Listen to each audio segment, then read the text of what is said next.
Right, WMC, this is the video to find the winner of the winner's choice. That was the Hank Aaron ball, the Standing Bernie, the Italian Stitch and Pitch, and the framed Giannis 8x10. So we'll check the time June 6th at 5:04 p.m. I'm going to go over to the Raz and type live. What the hell's going on here?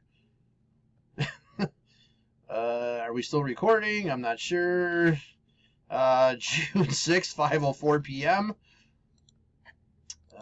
I think we're still recording.